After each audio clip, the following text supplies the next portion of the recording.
Coming up on today's episode of Airborne-Unlimited, astronaut retires after ultimate overtime flight to ISS. AirVenture homecoming for U-2 Dragon Lady. NTSB hears disturbing truths about aviation system.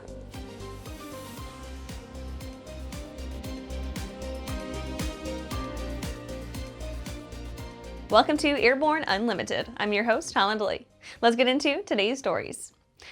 Astronaut retires after ultimate overtime flight to ISS.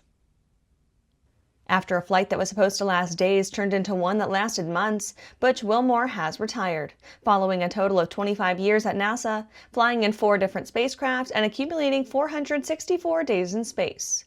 Wilmore is a decorated U.S. Navy captain who has flown numerous tactical aircraft operationally while deploying aboard 4 aircraft carriers during peacetime and combat operations. A graduate of the U.S. Naval Test Pilot School, he went on to serve as a test pilot before NASA selected him to become an astronaut in 2000. During his time at NASA, Wilmore completed 3 missions launching aboard the space shuttle Atlantis, Roscosmos Soyuz, and Boeing Starliner to the ISS. Wilmore also returned to Earth aboard a SpaceX Dragon aircraft. Additionally, he conducted 5 spacewalks, totaling 32 hours outside the orbital laboratory. Most recently, Wilmore launched aboard Boeing Starliner spacecraft on June 5, 2024 for its first crewed flight test mission, arriving at the space station the following day. While aboard the station, Wilmore completed numerous tasks, including a spacewalk to help remove a radio frequency group antenna assembly from the station's truss, and collected samples and surface material for analysis from the Destiny Laboratory and the Quest airlock. After the break, NBAA Base 2025 putting sharp focus on safety. Meet the first of a new generation of the M-Class family.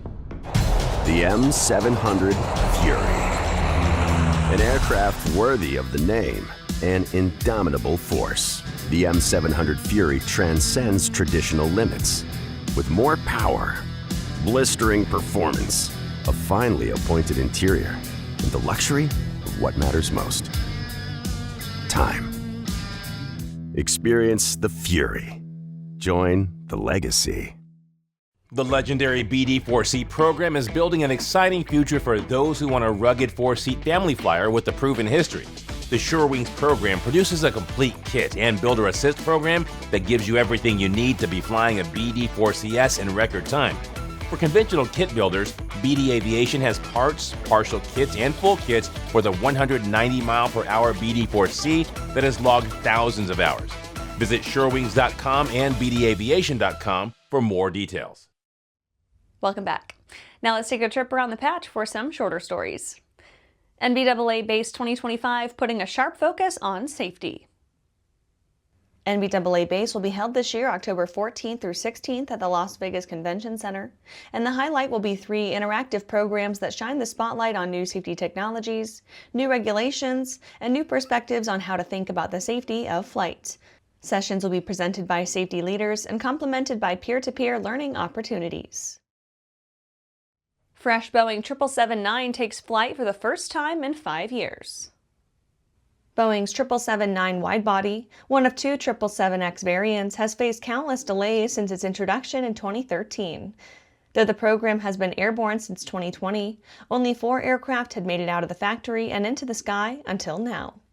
This 5th aircraft in the long-delayed 777-9 program took off on August 5th with a clean white fuselage, unfolded wingtips, and a crowd of Boeing enthusiasts snapping pictures from the Future of Flight balcony. 4 previous test aircraft have logged around 4,000 hours across 1,400 flights. 2 busted with pot and cash at a Mississippi airport. 2 men were arrested on July 29th after landing at the Ruleville-Drew Airport in Drew, Mississippi, and their Piper-Comnche was searched along with a residence connected to the 2 that resulted in the discovery of 247 pounds of marijuana, over $295,000 in cash, and 2 firearms. A nearby search, in addition to the marijuana and cash, yielded a Taurus PT-22 22-cal pistol and a Springfield Model 67 VR shotgun. RAA urges U.S. Department of Education to recognize accredited flight training programs as professional degrees. Regional Airline Association President and CEO Faye Malarkey Black testified at a Department of Education hearing, urging the agency to recognize accredited flight training programs as professional degrees. This small but powerful change would open pilot careers for students from all financial backgrounds, advance aviation workforce growth, and support the economy. A serious pilot shortage decimated small community air service over the past decade, and with half the workforce facing mandatory retirement, more loss is possible.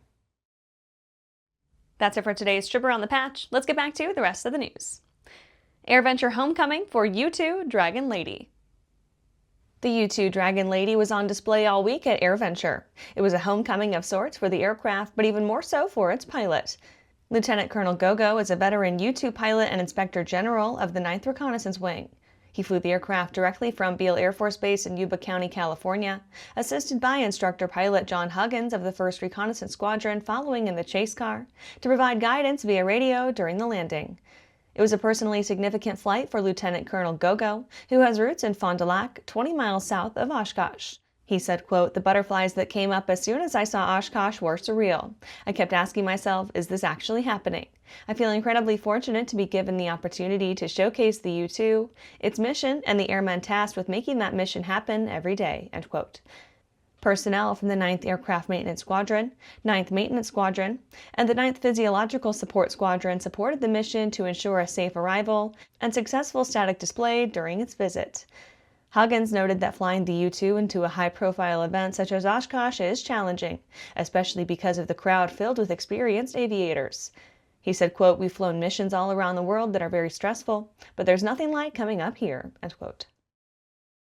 After these messages, NTSB hears disturbing truths about aviation system. I'm currently using the Hartzel Talon, by far the best aerobatic propeller ever come out. I use the Trailblazer. It adds performance to the Super Decathlon and dependability, and it's rugged. Hartzel's been an excellent partner for Whip Air, just in terms of your product support as well as keeping an eye on the market and developing new products that meet demand. It's helping us all have better performing airplanes. It's such a proud honor to fly behind that propeller.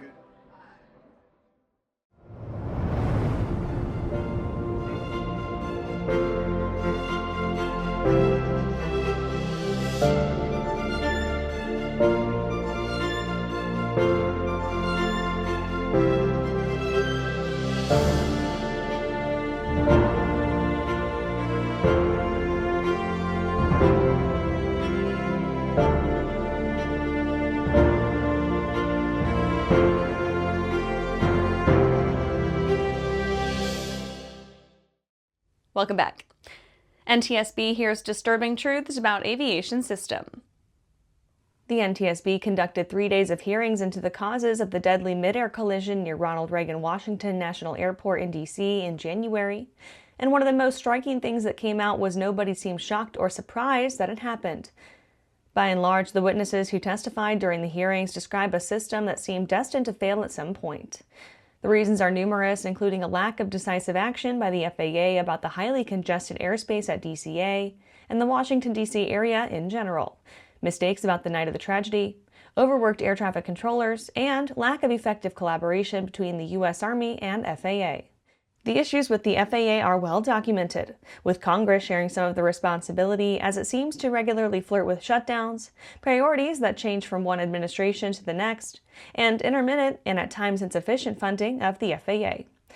Jim Hall, chairman of the NTSB under President Bill Clinton, said, quote, "I was chairman of the board for almost 8 years. I followed aviation for several decades. Nothing in this surprises me. It only demonstrates that the past is prologue," end quote. Another striking revelation was that many solutions were proposed for the DCA area, but never implemented, such as moving helicopter routes, reducing flights at DCA, and using collision alert technologies. And that's our show for today. You can catch episodes of Airborne on YouTube, Roku, or Fire TV. Just search for Aero-News or Airborne. And don't forget to follow us on social media. Thanks for watching.